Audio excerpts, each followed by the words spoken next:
How's it going, everybody? And welcome to another installment of YouTube AMA. So, in this video, we have another question. Actually, there's two of them that are basically back to back. Well, four of them actually that come back to back. And I'm going to spend a little bit of time discussing the details behind it so that we can kind of get an idea of what we need to buy and things like that. Now, I am a proponent of buying a server. I think buying a server is, as long as you have the means to buy it, meaning you can afford to pay for it, you have a place to store it once you get it, you can power it up, and all that good stuff that goes along with it. Since I have the ability of doing that, that's what I choose to do. So, in my basement right now, I have 6 servers. 3 are powered on and working, 3 are powered off and not even plugged in. And I am if I never need the resources, I have them available to me, but it just takes more power to run them. So right now, that's not what I'm doing. I'm not running them because I don't need them. So let's talk a little before we get into, let's go to this one right here. Let's talk a little bit about some of the prerequisites that you need first when it comes to speccing out a server, and then we'll look at what is a good idea and things like that. Now, these are just my experience. Like, I won't speak for anybody else or talk, and I'll talk about what servers I've bought and the reason why I bought the servers that I bought. So, may you please make a video about understanding what server to buy from scratch, because you demonstrated some examples and in your recommendations, but I never study servers, so I don't know much about what to buy, and I have no idea why the servers you selected are recommended by you. If I want to buy a server, why Cisco and not Dell? If Cisco, why UCS, why not another? Okay, so part of this, I'm going to kick back to you and be like, okay, you need to do a little bit of research. So pull out the Googles, do a little bit of investigation. Maybe it's a Reddit post, maybe it's a Cisco community post. I will I'll point you in the direction that I went in and what has worked for me. So if you don't know anything about servers, well, you're going to have to do the exact same thing that I did. You're going to have to suck it up and go learn what you need to go learn about servers. Whether it's the storage, the controller, if you're dealing with a Cisco, it's the SIMC. If you're dealing with the IBM, it's the IMM. If you're dealing with Dell, it's the iDRAC.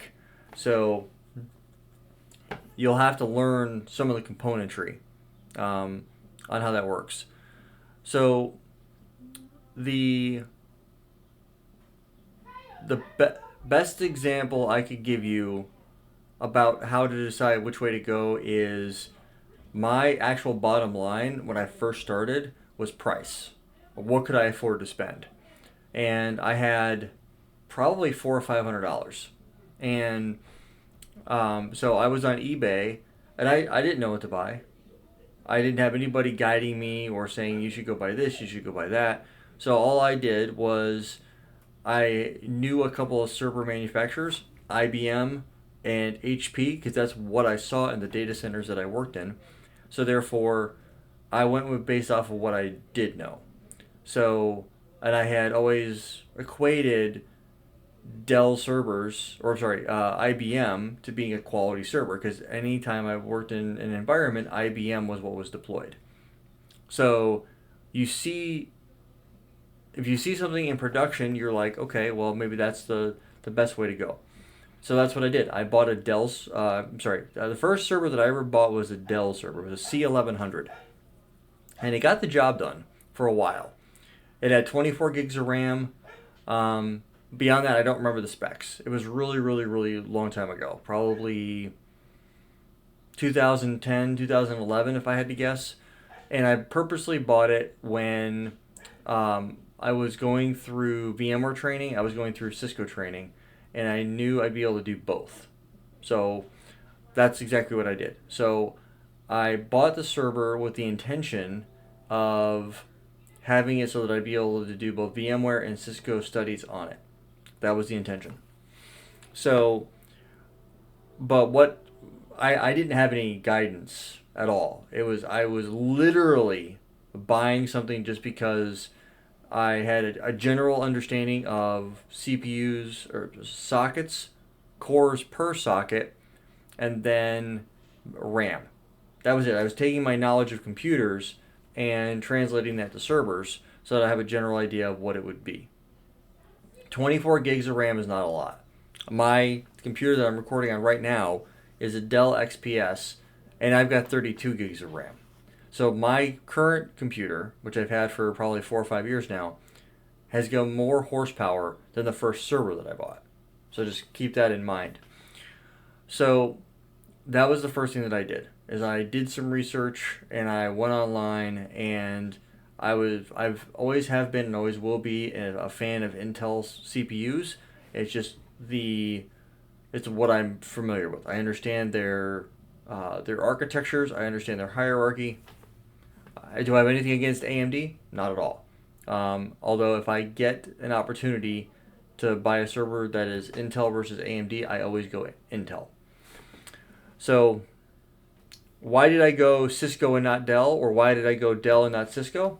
So I've got both, right? I've actually had all three. I've had IBM, I've had Dell, and I've had Cisco. Is one any better than the other? No, they're all about the same. But one thing that I like about, I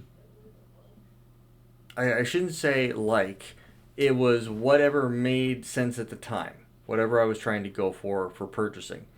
So the Dells I bought intentionally because they had more CPUs and more cores. I needed more compute. And that server, the two servers that I bought, they're both Dell R810s. They did the job. They had E740, E820s or something like that inside of them. 4 10-core CPUs at 2 point something ish gigahertz of compute. And when you do the math on that of 40 cores, 40 times 2.4, I think, it comes out to be like 96 gigahertz of compute. So it gave me plenty of flexibility, plus 256 gigs of RAM, I think was in the first one. And then I found another one down the road that was 512 for a good deal, and I bought it. So that's why I have two Dell R810s. And the reason for that is because at the time, I was doing a lot with Nexus 9Ks.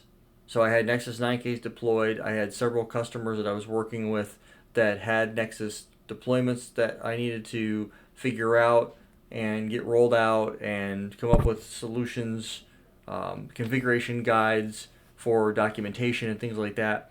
So it got me out of the EVE-NG virtual machine deployment inside of ESXi, and I deployed EVE bare metal on the server. And when I did that, it was a night and day difference in utilization. I was able to go from running 3 or 4 Nexus 9Ks that were somewhat stable to running 20 or 25. I kid you not. And running for months on end with no problem. Because you're literally, instead of you deploying ESXi as your hypervisor and then deploying virtual machine guests, you're installing EVE bare metal and you're logging into it, and your individual nodes, your routers. I'll give you a flash topology. This is a bare metal install. This is an R810, and all of these nodes, all these routers would be guest VMs. They only take a little bit of memory and a little bit of CPU per box because they're usually sitting at idle. This gives me a lot of flexibility. So the first Cisco server I bought was a UCSC 220 and X5560. Or sorry, no, I take that back. I had IBM servers. I had 3650s, I think. And I didn't always buy the right server. That's the other thing. So I've bought probably, if I had to guess, I'm probably at 10 or 11 that I've bought over time. And as time has progressed, I have found that um, you buy the server, and sometimes the server itself, um, you buy it, let's say 2015, I buy a server.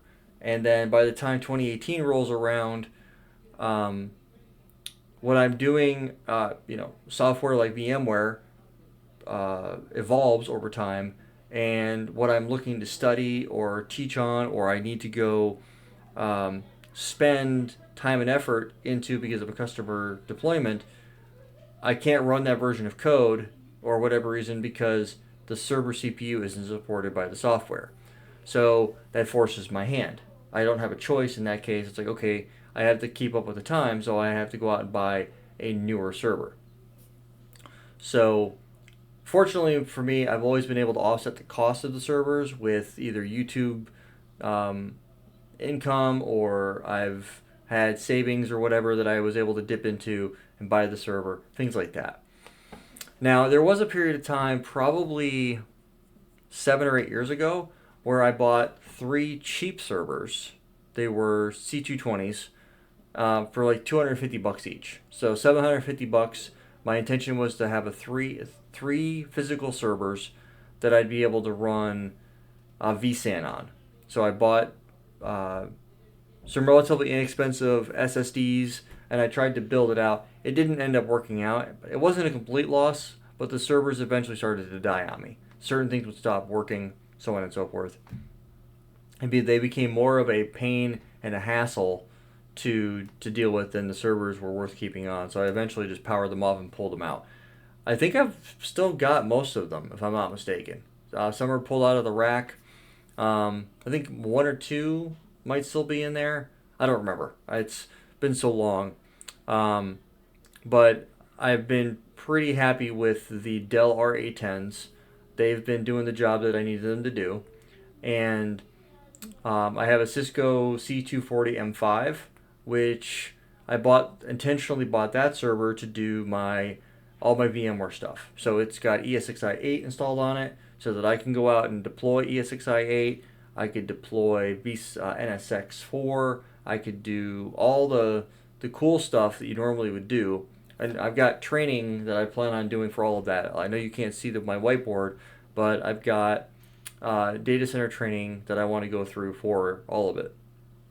So when we talk about why you go one way or the other, a lot of it just comes down to personal preference. And I have gotten from companies that I've worked with in the past, I will like, oh, that's a pretty nice server right there. And I look at it, I'm like, it's got a lot of resources available to it. And I'm like, how much you want for it? And they're like, you can just have it. Like, we have no need for it anymore. It's decommissioned, and it's just like taking up space. And I'm like, are you sure? And I'm like, if you want to do some paperwork or whatever, and then I make sure that there's no issues with that. I go through the proper channels. I don't just take them at their word. I make sure there's some documentation going back and forth, so I don't get nailed with theft of a customer's hardware. I don't ever want anything to come back on me. So in those cases, I've gotten a few servers from customers that are pretty beefy, and I use them. I run them into the ground. And I won't say I run them any harder than the server that I would buy, but I run them until they die. It's just the way it is. Some servers are better off than others. I've had good luck with Cisco. I've had good luck with Dell. For a while, I had good luck with IBM, but I bought the IBM servers back in the day, 2016, 17, 18, when I didn't know any better, right? I had a basic virtualization background, but I learned a lot by working in the VMware space, because you would see what customers are buying, and then you would talk to sales engineers, and you would say, oh, well, why are we going that side or that CPU model? And you'd start getting a little bit of information from people, and so you would just learn by going through the processes, stuff like that. So I won't tell you that one server type or one server manufacturer is better than the other, or that you putting in a specific type of CPU, whether it's Intel or AMD, or having a certain amount of RAM, is going to make a massive difference. What I will tell you is get an idea of what you need to run. There is actually there's a calculator that you can use, and I just learned about this not too long ago, so I'm gonna share it with you. It is the EVE-NG resource calculator, and it's actually ran by Cloud MyLab. So I'm gonna bring this over here so you guys can see what I'm talking about. So this is the resource calculator. I wasn't even knowledgeable about this until just very, very recently. So we have Arista, Aruba, Cisco, Fortinet, Juniper, Microsoft, Nokia, Palo, VMware, and another. So let's just say for Cisco, what do you want to run? Well, they've gone through and they've given a lot of the capabilities that are out there. They've gone through and looked at what you need in order to run them. So if you want to know, these are a good place to start when you're looking to dig into how the stuff operates.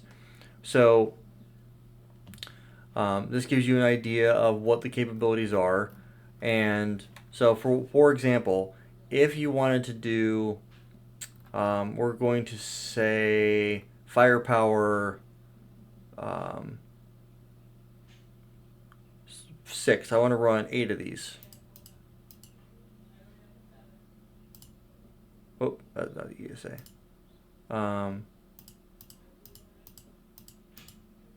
You want to run 8. Well, what's going to end up happening is you're going to get a scenario where it's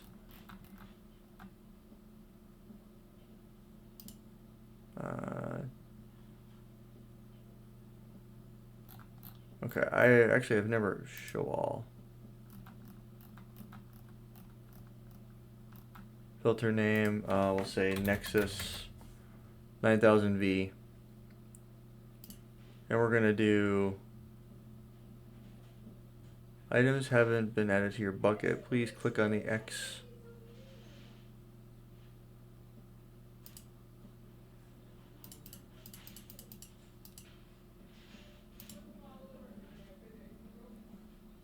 So let's just remove, oh, I see. So we're going to remove that. So this is how much it's going to tell you it's going to need. So this gives you an idea of what the estimator is. So you're going to need 32 CPUs and 64 gigs of RAM to run that lab. So obviously you're not going to, and if you choose here to, that's $80, GNS3, $250, bring your own license, large. So this is another thing too. You can look at these capabilities here. So if you look at how these are laid out, they go from the oldest to the newest. So I'm running so they get E78890 version 4. There's 4. So I don't know what platform this is. So you have quite a few capabilities available to you if you wanted to make to run that. No options. Let's go back to just large. $70 a week to run an EVE community. So you're basically just paying for the server's resources. So you have that in that particular case. So you can use this as a guideline to figure out how many resources you're going to need. And it's really not that difficult to figure it out. So the simple math to this is this. Let's go resource calculator. We have quantity 8. So let's just say, for example, that we wanted to do, the cool thing is it gives you the gigahertz on the right here. So let's say that you wanted to run 2 gold 6152s. This one is going to be a month.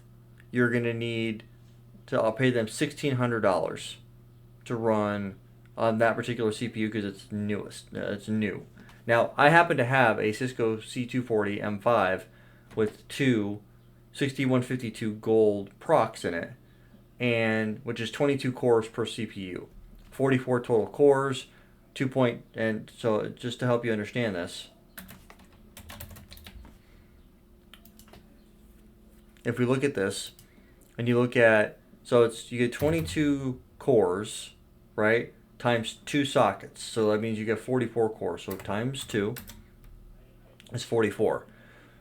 That's your total core count. Okay? Now, how do I know that? Because I happen to have a server that's got them. So that's how I know. So we take that a step further and we go, okay, now we have our core count with 44. Now we need to take this number right here, the 44, and multiply it by the 2.1. So times 2.1. I come up with 92 gigahertz of compute across all 44 cores. That's how you determine what your compute's going to be. Then you can take this, and if you wanted to bump it up, you could say, so you got 32, so you could theoretically run, let's bump this up to say 16, 64 CPUs, right? 128 gigs of RAM. Let's take this a step further. Let's go 24.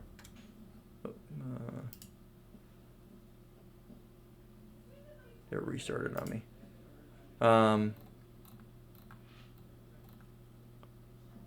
So I'll say 24. We'll go to the resource calculator. 24.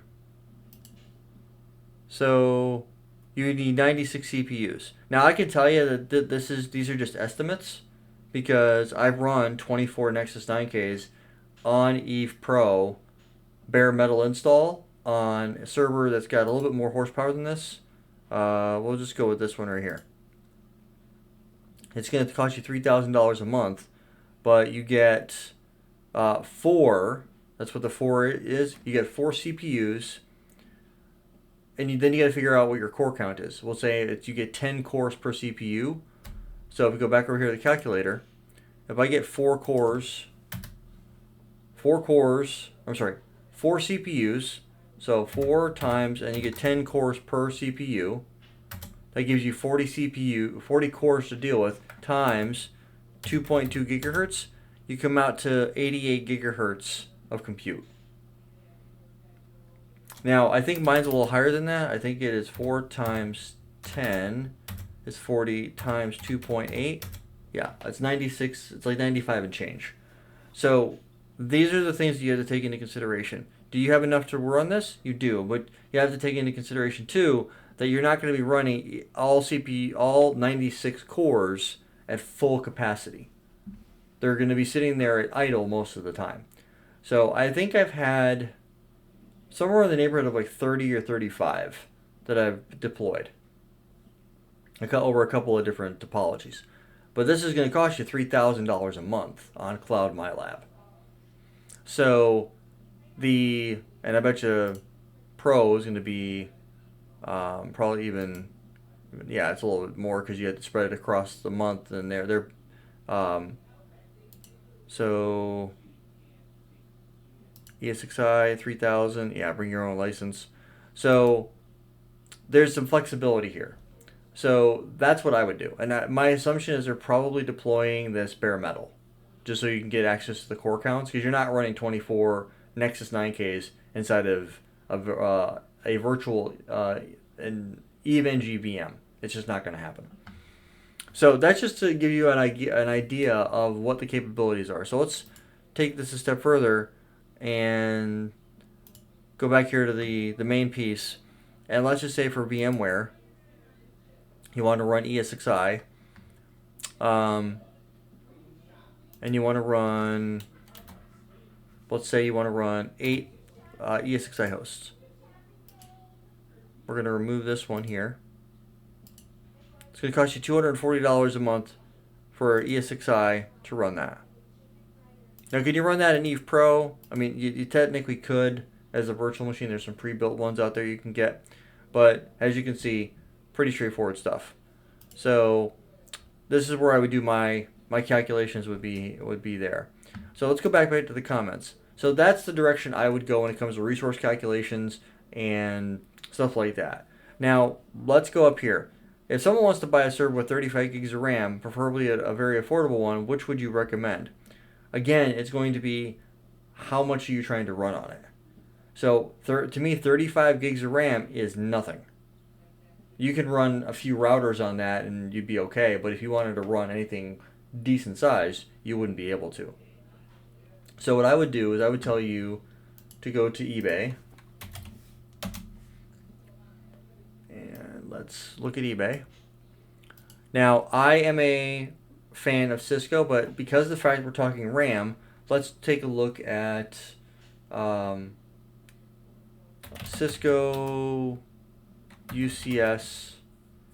Let's look at an M4. And over here on the side, this is where you get into your bigger RAM. The higher you go in RAM quantity, the size, the fewer results you're going to have. So let's say, for example, right now we choose 256 gigs. So this guy here is going to, it's got 256 gigs of RAM. It's got two E5 2609 version 3 processors. So 256 gigs of RAM, and but there's no hard drive, so you'd have to go buy a hard drive. So now we have a CPU model. So we figured out the RAM, now we need to go figure out the processor type. And this is the last one. Maybe that's true, maybe it's not. So what I'm going to do is I'm going to grab, I'll click on this guy to bring it into a new tab, and then I'm going to grab the CPU model, like that. And then I'm going to open up a new tab. I'm going to go to Google. You can't see this. And then we're going to type in Intel Arc. And you can, Intel Arc. Okay, so bring this over. So you go Intel Arc and you paste in the CPU type. Then you're going to get this guy right here. Intel Arc. We're going to look at the CPU. And it's going to tell us that it's going to have 6 cores. And remember, there's 2 CPUs. So you get 6 cores per CPU. That means you get 12 total cores. So we have 12 cores times, and what does it say, 1.9 is the base processor frequency? But I think this guy said it was 2.2 gigahertz. Okay, so we do this, we say 12 times 2.2. So for this server right here, you get 26.4 gigahertz of compute and 256 gigs of RAM.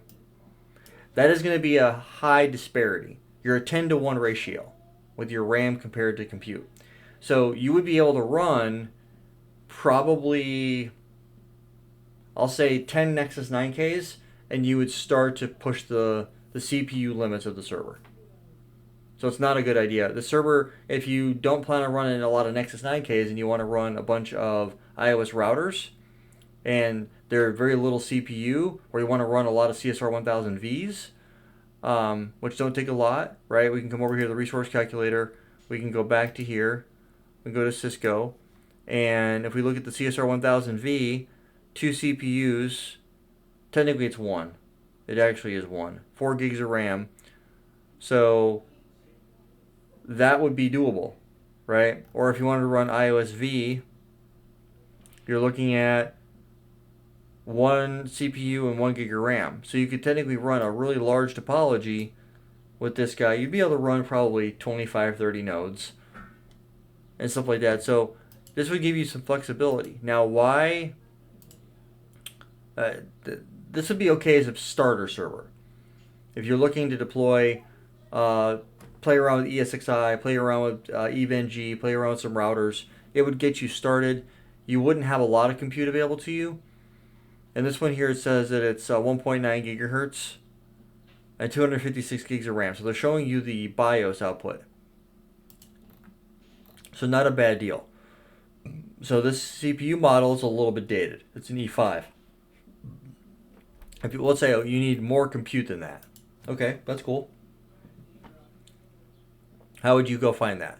Well, what you would do is you'd come back over here, and the C220 is a single rack unit. you can tell that it doesn't have a lot of capability. So if you need more processors, you can come down here and you can say 4. So in this case here, you have a Cisco C3160,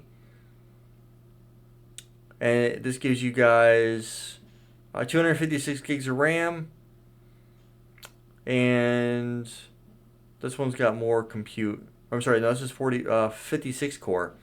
So let's take a look at this. You get two S320, 3260, 56, I believe is large form factor. So it's true NAS. This is basically supposed to be a storage array. So just for kicks and giggles, let's take a look at it. We're going to scroll down here, and the processor type is Xeon SR2N7. Never heard of that before, but okay. So if we go back over here to this guy and we plug in this, it pulls up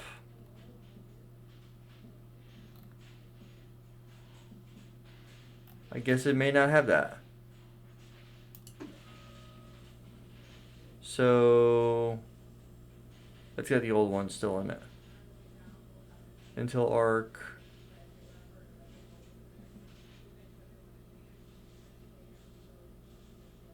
Let me look back at this. Xeon SR2N7. I've never heard of that, but it's saying it's got 14 cores. So, and 2.4 gigahertz. So if you were to do the math on that, right? So we've got 2 sockets. So that's going to be 28 cores times, and saying it's 2.4 gigahertz is the clock speed. So we're going to say it's going to be times 2.4. So that's going to give you 68-ish, 67-ish gigahertz of compute. But it's got 256 gigs of RAM. Maybe it'll work, maybe it won't. Now, I don't have any experience with this one here, so I would not recommend you go get this one unless you know firsthand that it's going to work. So what I would do is I would look at, if you need more compute than that, you need to look at a bigger platform. So let's look at the C240 M4. These are going to be a little bit more expensive. So this one here has newer CPUs, 2x2680s. And if you need to have something newer on your CPU type, you need to specify that. And this is where it's going to be challenging unless you're doing a VMware lookup and you're looking to see what version of ESXi you can run, like 8.0. If you want to run 8, you're going to need to run gold. At least I would tell you to run gold CPUs. And you have to do the research in order to find that.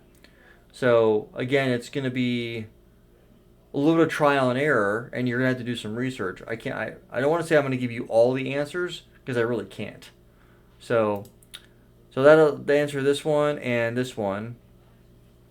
And we'll tackle these two real quick. If someone wants a server for EI practice, SP topology, which servers would you recommend? Any price, the price is going to vary depending on where you live. That's my experience. SDA included, you're going to need a really beefy one if you have access to DNA Center, you're going to need a really beefy one to run DNA Center. So the server that I bought, I'm going to show you what I bought so you guys can see it. I have the C240 M5. This thing is a beast. Now, I bought it with gold 6152 procs in it. So let's see if I can't find that real quick. Say Intel. Actually, no. We'll do gold 6152. See if they have. Okay. Is this it? 44 cores? Yes. This is basically what I bought. You get a bunch of hard drives at the front. So if we scroll down here a little bit, this is what I bought.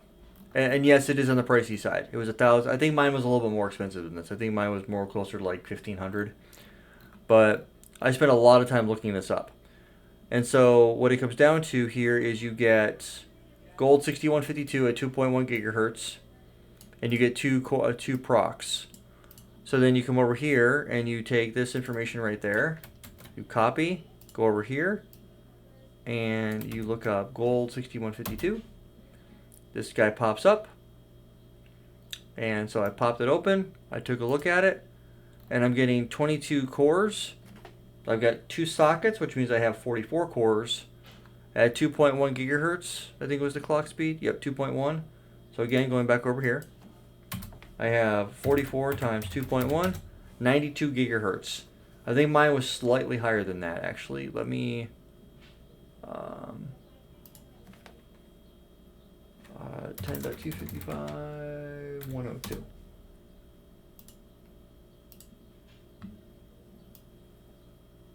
So I'll log into my server real quick.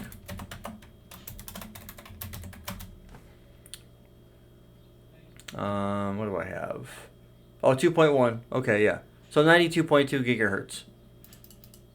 Now, when I originally bought this server, I bought it with 128 gigs of RAM. And my intention was to steal some RAM out of the Dell server and like transplant it into this guy, and that didn't work. So I was like, bummer, dude. So I think it was an extra $250 to buy 256 gigs of RAM. Because what I wanted to be able to do for things like SDA was to be able to deploy that in a lab. And so here I am, I've got multiple virtual machines running so I can test a lot of different stuff out. And I'm only running into, 10 gigahertz of compute. I'm a little under 100 gigs of RAM. So if you buy the right size server, it can kind of future-proof you long term. But these are the things that you have to take into consideration when you're looking at how to do this. Now, again, I can't give you specifics. Like, it's going to be a case-by-case basis when it comes down to what your individual needs are going to be. So, that's the server that I bought. I did not STA was not a forethought of me buying that. What was a forethought was, and I did demo this, was I was dealing a lot with VMware Cloud Foundation, so deploying ESXi, vCenter Server, vSAN, and NSX all at the same time. I was also dealing a lot with ESXi, NSX, VDI, and NSX Intelligence. I was doing a lot of work in the VMware world, so I needed a server that would allow me to run an entire, basically virtualized data center and be able to support customer networks. And I was always testing something out for a customer. I was breaking my lab, rebuilding it, so on and so forth.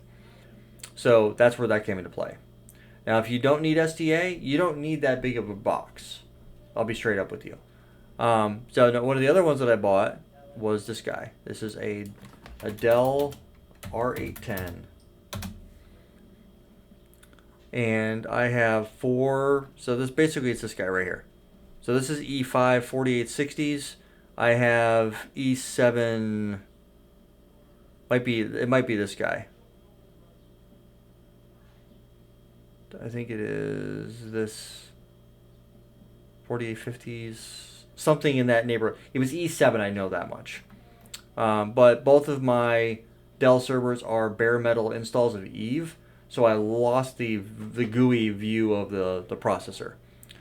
But either way, what this gives me the flexibility of looking at is, let's see here. So these are cheaper than, these are 6 core. I went and I got the 10 core. So R810, 2 gigahertz, 4500. So this is essentially what I bought to do everything else. This runs all of my Eve stuff. Now, I will caution you that when you're looking at the VMware side of the house and you're looking to run 7.0 at ESXi or 8.0, things like that, you're going to want to spend your time looking at the VMware compatibility list and not just taking my recommendations. I went to the HCL for my knowledge so that I would understand what server to go buy, and that's why I bought That's why I bought this guy, because it had the horsepower to do the job, and not this guy. I tried running it on there and it wouldn't do the job. So if you are looking to do a lot of VMware stuff, that's where the hardware compatibility list is going to come into play, and you need to be specific as to what you want to run. If you want to run ESXi 8 on Cisco servers, it's going to tell you what Cisco servers you need to buy. Well, I'm sorry. Yeah, it'll tell you which Cisco server you need to buy and the CPU type you need to go buy with it. And then that brought me over to eBay, and I started researching, okay, how much is this going to cost me? That's essentially the direction I went with it. So that's what I did for VMware. Eve is a little bit more flexible because you don't have the CPU masking that ESXi does when it goes to install. You don't have that that tight restriction that you would with VMware. So if you're looking to do a bunch of Microsoft studies, you want to download Server 2022 and go deploy an entire Microsoft environment and run VMware, be my guest. You shouldn't have any problems with that, but I would look up to see what's supported, and before you go pulling the trigger on buying a bunch of servers and things like that. So hopefully that answers your question. It takes a lot to go through this. I didn't just go buy it. Like, I didn't spend like I did 15 minutes and just like done. I spent plenty of time. I probably spent a couple of weeks going through it back and forth and like making sure I did my due diligence and the research and things like that before I pulled the trigger on the server. So I think that's probably as far as I'm going to go with the server discussion, because of the fact that anything further than that, I would need you to tell me specifically what you're running, and then I'd have to go doing the digging, and quite frankly, that's not my job. My job is just to tell you, to point you in the right direction, and have you do your due diligence. If you're not sure what to do, you can ask, and I'll do my best to try to answer that. And I might even have to go over to the Twitters or the LinkedIns and be like, hey y'all, I got this question about this particular thing. Is anybody out there more knowledgeable about this than I am? Because I am not a server expert by any stretch of the imagination. I know probably just above the basics and stuff like that. So be cognizant of those things when you're digging into it. So with that being said, that is basically where I wanted to leave this. I'm building out a lab for a bunch of different stuff. I want to do a lot of SP specific stuff that I'm trying to dig into and things like that. So the question you have up here about MPLS-TE and then fast reroute and things like that, I am working towards being able to have this built out so you guys can see what it looks like.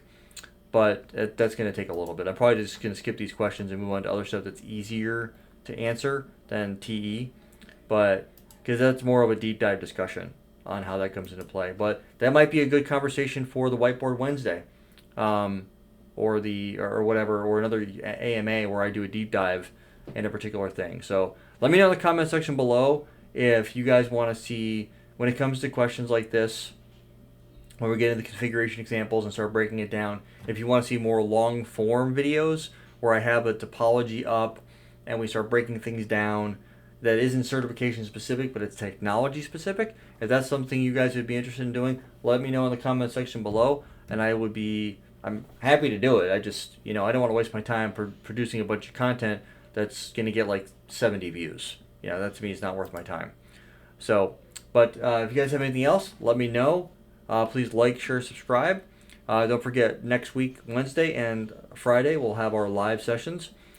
There will be 3 links in the description. One to the Patreon link for the membership to the YouTube channel. For those of you that can't join the channel through the channel, meaning that you come to, you click on a YouTube video, for example, and the join button isn't there, right? You can't join the membership through the YouTube video. So you end up having to go another direction like Patreon to get access to it. And it's just a Google Drive link. There will also be a link to the sample workbook that you can download if you'd like. And then if you are so inclined you want to buy the workbook, there will be a link in that one too. And there was a comment that was made through Patreon that I wanted to take a minute and address real quick. I think it's a misunderstanding, and I want to just take a minute and clarify it. So here in the version 1.1 exam for the lab, if we break out transport technologies and we look at DMVPN phase 3 with dual hub, it says IPsec IV2. So what this actually means when you're dealing with IKE version 2, in order for IKE version 2 to work with DMVPN, you're technically flipping it to FlexVPN, because IKE version 2 is not the same as IKE version 1. So if you're dealing with IKE version 1 and a pre-shared key, that's fine. But if you're dealing with IKE version 2, you're technically dealing with FlexVPN. So there's a lot more enhancements to IKE version 2 with you can use asymmetric authentication mechanisms. One side's pre-shared key, the other one's certificate. You can use different passwords. You can use, there's actually route information that you can send inside the IKE 2 information updates. There's a lot of cool things that you can do with IKE version 2. And so when you see IKE version 2, even though DMVPN is there, it's technically FlexVPN. And in the workbook, I wrote it as if it were FlexVPN, because that's essentially what it is. If you were to dive into, actually let me pull up the, is it Cisco's website? Let me see if I can't find it real quick. If we go to support, if we look at all product support, and we look at iOS, then we look at, let's say, XE3S, and we look at the configuration, and we look at all of these guys. Scroll down here real quick. I'm looking for security and VPN. So securing the data plane. We're looking at, wrong one. I'm looking for secure connectivity. That's it. So this will be VPN. If you look right here, you get FlexVPN and Internet Key Exchange version 2. So you click on this guy, and then it talks about FlexVPN because it's flexible VPN. So if you want to do IKE version 2 at any point in time, you're actually converting to FlexVPN.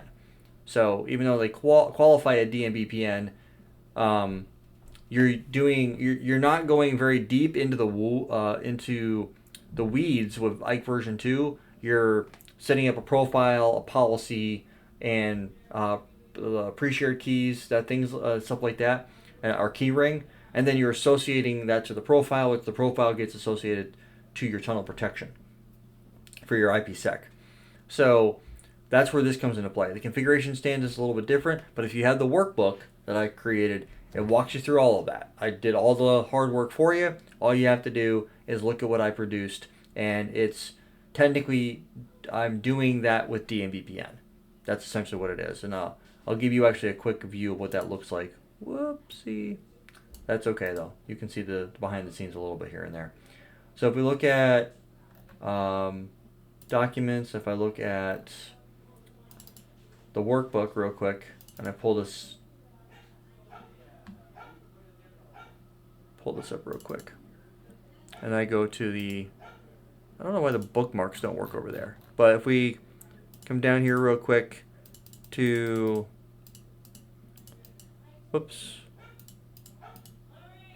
DMVPN,